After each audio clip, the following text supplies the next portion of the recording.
Ce grand chemin reliait à l'époque les Hautes-Côtes à la capitale dijonnaise. Aujourd'hui, ce sont 5 sentiers balisés, régulièrement empruntés par les randonneurs. Par où donc cheminerait-je? C'est la question que se posent les promeneurs du secteur de la Rente de Chameray, depuis qu'un nouveau propriétaire forestier a racheté les 250 hectares alentour. Depuis le 1er juin, il pratique en toute légitimité la chasse à l'approche et interdit l'accès à ces bois.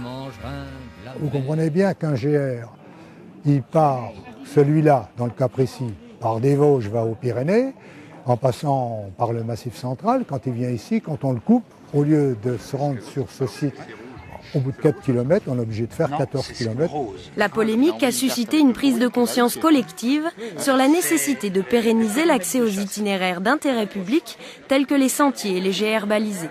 Du coup, les maires des communes alentours ont décidé d'en appeler aux parlementaires. Ce que nous voudrions donc, c'est que la loi prévoie que dans les actes de vente de ces propriétés, il y ait une servitude qui soit inscrite dans l'acte de vente de façon à ce que l'accès à ces chemins soit assuré dans la pérennité. Une pétition pour la sauvegarde des chemins de randonnée a aussi été lancée. À ce jour, elle a recueilli plus de 2500 signatures de citoyens. Il ne lui reste plus maintenant qu'à trouver un écho du côté des députés et des sénateurs pour randonner jusqu'à Paris.